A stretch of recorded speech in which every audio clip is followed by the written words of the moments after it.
K-Rock, Mid-Atlantic Rock Views, Marmy Rock Show. We're here with Lydia Can't Breathe. They're out of Florida. We've got Kyle and Josh with us. Guys, welcome to the show. Hey, how's it going, everybody? So I was really excited to see you on the bill tonight, and we were talking off, the microphone, as they say, and we first saw you guys out at Rockfest in Cadott. Loved the band, and wanted to see you tonight, so welcome to the show. Thanks for coming out, man. Yeah, thanks for having us. So give us a little history of the band. I know you're almost 10 years old, but tell folks the history of how you formed and a little bit of the backstory behind the band. Basically, I started the band about 11 years ago, and then I want to say like a couple years after that is when you joined the band, right? Yeah, about 2 years later. We're the longest members, and we've done the majority of the writing up until this point. Josh plays drums, and then I actually play guitar and sing. Even though I just sing live, we do a lot of the writing. We used to live together, and that's how we did a lot of the writing for the last, I want to say 8 years. Yeah, we've been touring for about 5 years, I'd say. Yeah. So I'm going to ask you more about the writing and all. I got that here, but the first time we saw you was at Rockfest in Cadott, Wisconsin. Tell me a little bit about that day and the festival and what that experience was like for you guys. Oh yeah, that was one of the most fun festivals we played for sure. It was a good show. Sure. It was we were ate up though because the night before we played like 4 hours away or something like that. I want to say, and we didn't get out of the show till like 2 in the morning. We had to be there early. And we had to play at noon, so we had to be there at like 8 for loading. So I drove through the night. I hardly slept. So the minute we were done, I was just like, I was just spent. You know what I mean? I just went to sleep like the rest of the day. It was crazy. But it was a great festival though. We sold a lot of merch. Yeah, it was awesome. Everyone made some new fans for sure. Yeah, real warm, receptive. You know what I mean? I felt like when we started playing, people didn't really know who we were, but then they started listening to the music, and hopefully we'll be on it this year coming. I'm pretty sure. Yeah. So hopefully, we can get on it. We know the promoters now, so you know what I mean? It's our favorite festival. Oh yeah. That festival has a good history of when somebody does well, bringing them back the next year. Yes. We've noticed that we go there every single year. They're good people. Yeah, they were really cool. Wisconsin people know how to party. Yeah, they're wild. I'm curious because a lot of bands have this reaction when you got there. Did you wonder if there was going to be a rock festival? Because as you looked around, you were in the middle of nowhere. Oh my God! Yeah, we were just driving the hills and stuff for like 30 minutes. Wrong directions. It looked like there was going to be. I don't even know how they got power out there. So this tour kind of just started. So tell us a little bit about the tour you're on now and how it's going. Good. Eve to Adams from where we're from in Florida, actually, even though we're both national touring acts. And me and Josh have played with their guitar player, Jeremiah Bennett, for a long time. He was in another band that we used to play with back in Orlando. So we linked up with them through him pretty much. Yeah, and that's how the tour came to be. We're like, hey, man, our agent, will book us both a tour. If you guys want to go out, we're both going out in fall. We've been kind of talking about it for I want to say 6 months, but never jumped on it. And finally made it happen. But they're good dudes, good friends of ours before this, already had happened. So yeah, this is a 3-week tour. This is the second show on that 3-week tour. Yep. So the album Taste New is out right now, and tell us a little bit about the making of that record, where it was recorded, who your producer was for the making of that record. We worked with Brandon Paredes. He's at Studio 101, Spin It Records. He's based out of Central Florida. He's just a guy, he produces a lot of jazz and stuff. He's just in our hometown. He's done They are not a jazz band if you listen to the rock show. I know, yeah. So he's a little left field with that, but we recorded there. It's right down the road from our house. Me and Josh, I want to say, wrote 90% of the album. And then our old guitar player, AJ, wrote a couple songs. And then our other guitar player, Ryan, who joined the band last year, he wrote a song on it. So it's been out for almost a year now. I think. It came out October of last year, so it's a year old. So, and yet you guys released a music video just a little while ago off of it. So I wanted to ask you about Zebra. Tell me about the making of that video, where those scenes are shot, and some of that good stuff. That was fun. I was out at the compound where we live. It's it's like a place where people go shoot guns and cook. It's in the middle of nowhere. Yeah, they cook pigs and stuff out there. I don't know what happens, but we went out there and then we just set up our instruments, played out there, had the guy film us, and then we actually went back to my house and we just blanked out a room with black curtains. For all the light bulbs. Yeah, and then we hung a bunch of lights. That would be in the practice room at your house. So we hung a bunch of lights, and then we just kind of like in between the sets, like one of the guys in the band or like one of the guys making the video would hit all the lights, and then we'd say action, and it created that filter. It was crazy, like cheaply Tell them made. what it's about. Oh, the song's about one of our good friends got arrested actually trafficking drugs, and we just say that zebra suit is the prison suit. So we're like, you don't want to get stuck looking like a zebra, because that's what happened to our friend. You know what I mean? You guys have interesting lyrics, and I didn't peg that song for that story. So Yeah. I noticed, Kyle, you do a lot of videos so far, like on the live videos while on tour. Now, we're a PG-13 show when I ask you this question, so I saw a video. I don't know who was driving the car with the tree being pulled behind it the other day. This guy. It was Josh. It was Josh. Yeah, it was so funny.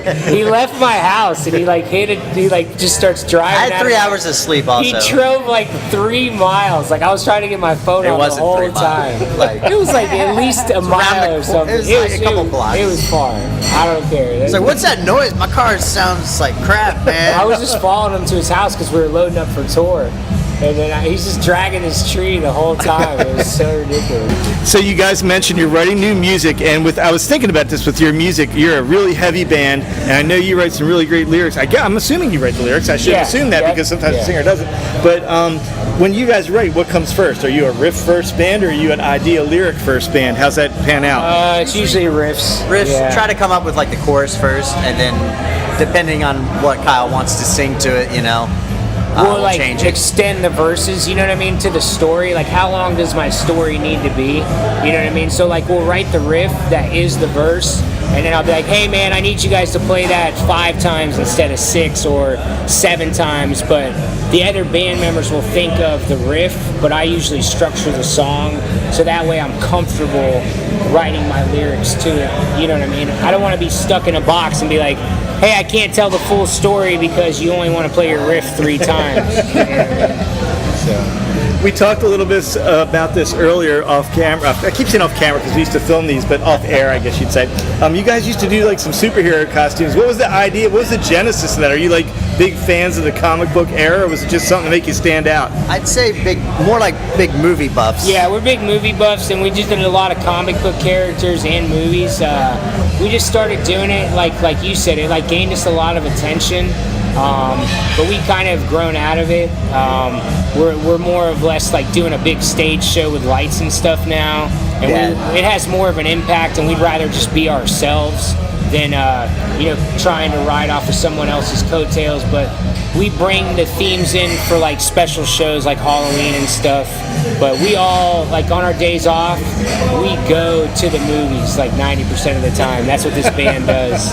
And the band name comes from a movie, Beetlejuice, the movie Beetlejuice. Yeah. Lydia is Winona Ryder's character, and that's kind of how we thought of the name. Oh, wow. So then we started dressing up as movie characters when we played, and then we just kind of started doing it for like 2 or 3 years, and then the last year we kind of were just like, hey, we're not going to do that anymore, you know what I mean? But we still do an epic light show, still have a lot of performance.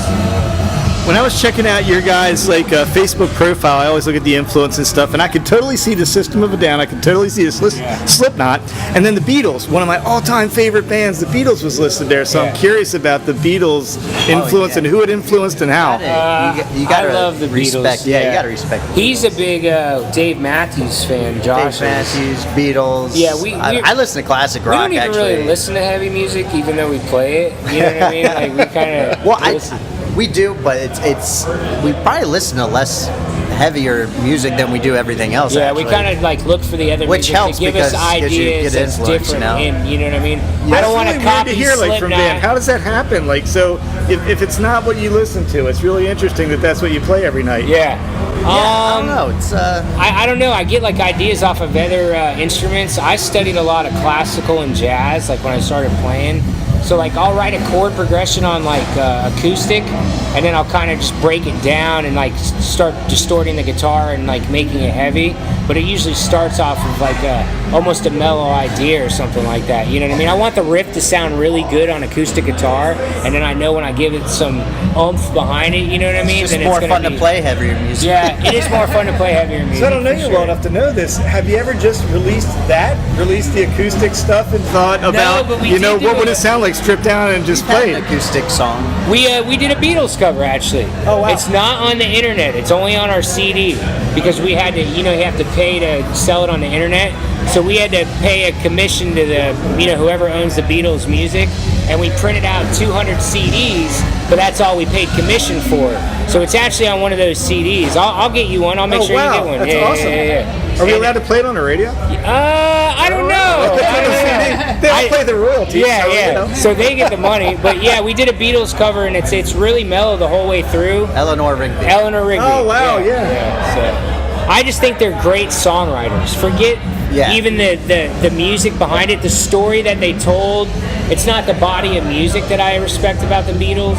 It's the story they told behind the body of music. And then their voices were amazing. You know what I mean? That's my opinion. So.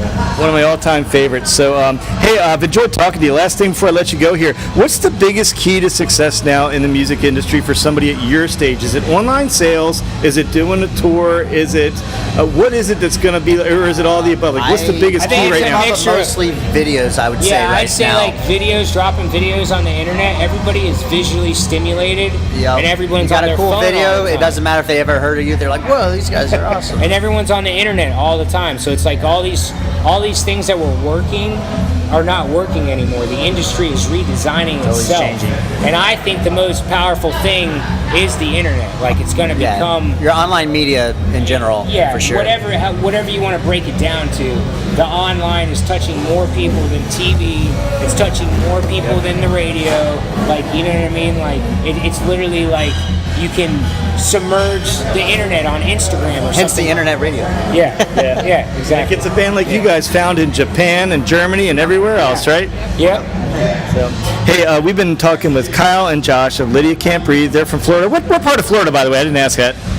Like Orlando, Central Florida. Melbourne, yeah. Central Florida. So check them out, man, for sure. We're going to keep playing their music on the MARR Army Rock Show. Check out their album, Taste New. Hey, go check out the music video out there right now. And, guys, thanks so much for being on the show. Thanks for having us. Thanks, Ben.